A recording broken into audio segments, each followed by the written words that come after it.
Welcome back to my channel! So for today's video guys, magkakaroon tayo ng review or mga first impression or kung meron man kayong mga katanungan sa inyong mind all about tampons. So nagbigay po sa akin ang Ladouce Tampons. Thank you so much po. And syempre guys, please do like my Facebook page, Stephanie Ann. And syempre dito sa aking YouTube channel at Stephanie Ann, please do like my video. And syempre sa aking Instagram account, The Real Stephanie Ann. So hindi ko na pahahabain ng aking intro ngayon guys. So gusto ko mag-tackle about sa mga menstrual period natin. Diba syempre lahat tayo girls, simula pa lang nagkaroon tayo, 12 years or anong age mo pa lang, magkakaroon pa rin tayo. So one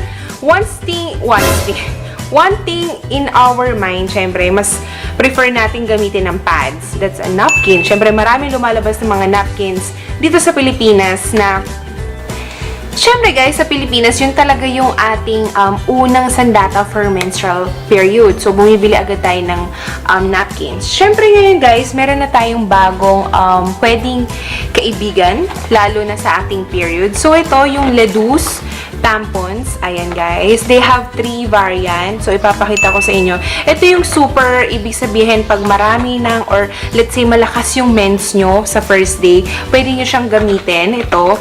And then, the other one is yung normal. Ito yung Ladouce na normal flow na tampons nila. So, ayan. And then, the other one is the mini. Ayan. Siguro, pag ito yung mga let's say, konti na lang or mga taghabol na lang na menses, pwede nyo siyang gamitin. And guys, sa mini, nag-absorb siya ng blood at least 6 to 9 grams. So, meron kasing 6 to 8 hours bago ka magpalit. So, syempre, tayong mga girls, sa hygiene, kailangan 4 hours nagpapalit na tayo. So, ito, napakadali lang nito guys. So, mag-unbox ako mamaya. Papakita ko sa inyo yung mga sizes nila. And then, the other one is the normal. Ito yung 9 to 12 grams na blood o yung dugo na na-absorb niya dun sa ating sensitive part, okay? Pag sinabi nating super, ito naman ginagamit Sissy and Beshi. Pag 12 to 15 grams, yung dugo na na-absorb niya. So, lalaki siya and lalo na sa mga first day o mga second day na malakas yung mens, hindi kayo magli-leak. So, tendency sa napkin, di ba? Nagtatagos tayo. Ito, pag gumamit kayo ng tampons, never ever siyang tumatagos sa atin.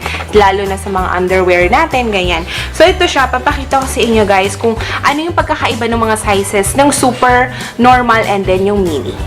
So, guys, papakita ko na sa inyo yung pagkakaiba ng tatlo. So, ito siya. Ito yung, pag nakita yung color na to, itong isang parang red, ito yung mini, at yung sa gitna is normal, and then ito yung malaki na super. Ayan, ganyan sila, ganyan yung sizes nila. Ayan. So, syempre guys, di ba sinasabi ko sa inyo, pag super yung gagamitin, syempre medyo malaki-laki siya. Ito yung color blue.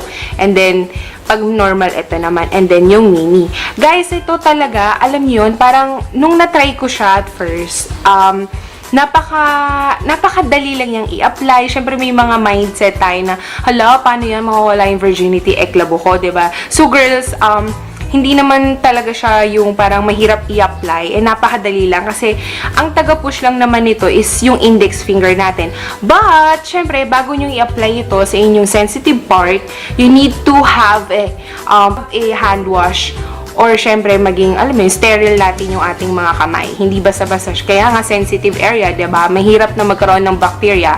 So, syempre, ito, katulad nito, igaganyan nyo lang siya sa inyong sensitive part. So, katulad ng ganitong eksena. So, ito, Sissy and Beshi. Kunwari, ito yung ating sensitive part. Okay? Kasi wala akong masyadong example sa inyo. So, kunwari, ito yung ating VJJ. Ayan. So, ang gagamitin natin is super, ito yung malaki. So, ganito lang yung pag-insert. Kunwari, nasa toilet kayo or nasa CR kayo, iangat nyo lang yung isang leg nyo. So, papasok nyo siyang ganyan. And then, ipupush nyo yung index finger nyo paloob. So, ganun lang talaga siya. Ipupush nyo. Pag feel nyo na wala na talaga siya, yun. Ang ano nun is tama yung pag-apply niya. Syempre, guys, i-unbox nyo muna. So, pag-unbox, super dali lang yan. Hindi kayo malilito kasi meron siyang arrow dito sa gilid. Hindi ko alam kung makikita. Ayan. Yan yung sinasabi kong arrow. So, ganito lang siya pag mag-open ng tampons. Ititwist nyo lang siyang ganyan. So, sira na siya. And then, alisin nyo lang yung ibabaw. Yun. Okay? So, pag natanggal siya, ganyan siya para siyang cotton pads talaga na napkin. Pero, pinaliit lang siya mga Sissy and Beshi. And then, meron siya sa ilalim na tali. So, ito yung tali na magsasabi sa inyo at maghihilan yan pababa. Okay? Pag puno na siya. So, ayan siya. Sissy and Beshi, kumuha ako ng syringe na nilagyan ko muna siya ng water at least 10 ml para makita natin kung gaano ka-absorbent yung Super Ladouce Tampon. And Sissy, kumuha din ako ng napakaliit na parang lalagyanan para makita natin kung ma-absorb or gaano kalaki yung ating Super Tampons. Okay, sisimulan na natin, Sissy and Beshi, ilagay yung water. Okay, konti-konti lang. Kunwari, isipin nyo na lang na men's yung water. Or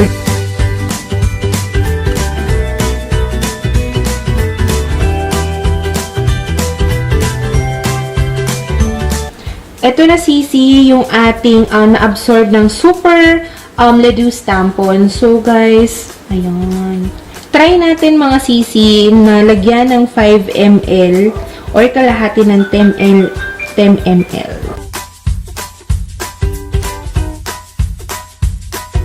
So, Sissy, nakita nyo kung gaano ka-absorbent nung Super Ladouce Tampons nila.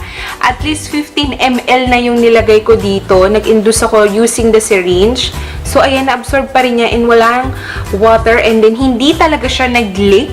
So, it means, kunwari, ito yung ating underwear. So, lahat yun ma-absorb ng tampons ng Ladouce. So, ang masasabi ko dito, alam yun, hindi siya ganun kahirap Tapos, syempre, first thing in our mind, parang sasabihin natin na baka hindi ma-absorb lahat ng mens natin, yung dugo natin, ganyan. So, Sissy and Beshi, huwag kayong mag-alala kasi tong tampons na to, super, leak-proof talaga siya, to be honest. Kasi, ayun nga, Sissy and Beshi, super absorbent talaga nitong Ladouce Tampons. And, guys, alam niyo yun, parang worth, let's say, kasi meron mga tinitinda sa Lazada if you want to check it out. So, Shopee, they have a promo there na parang 359, magkakaroon ka na ng 32 tampons. So, different sizes yon. So, mamimili kayo, let's say, yung sa 359, merong mga super or normal, etc. etc.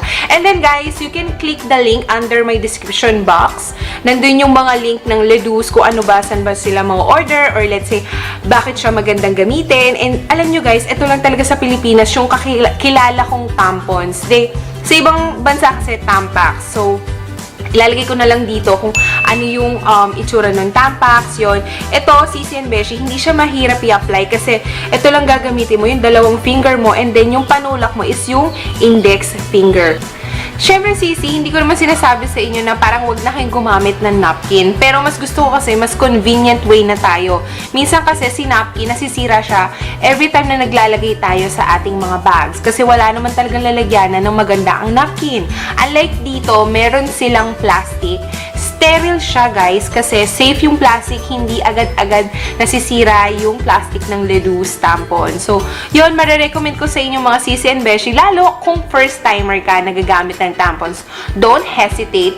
Parang magkaroon ka lang ng curiosity. So, yun, if you want to order, ayan, click nyo lang yung link nila sa baba. And, syempre, guys, alam mo yun, parang kahit second time ko na siyang ginagamit, napaka-safe pa rin siya sa atin, lalo sa ating sensitive area.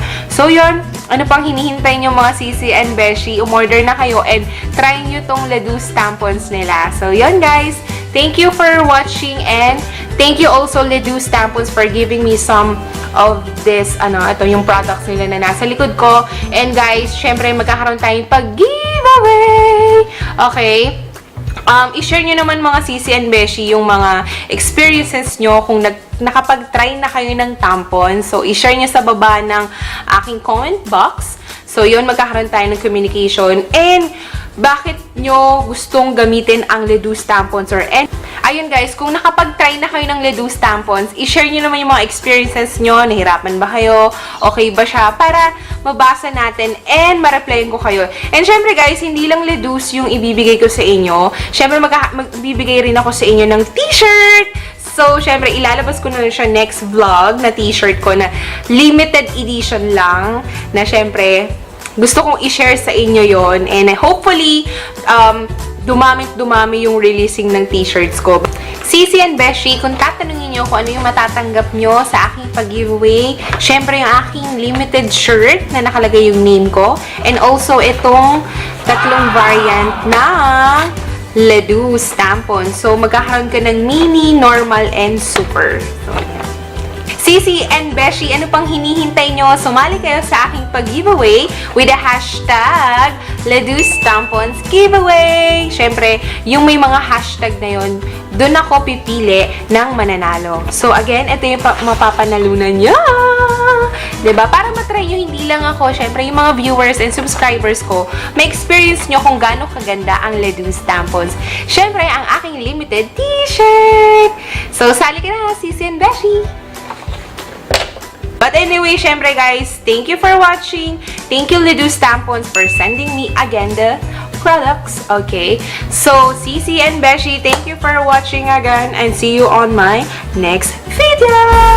Bye and God bless everyone.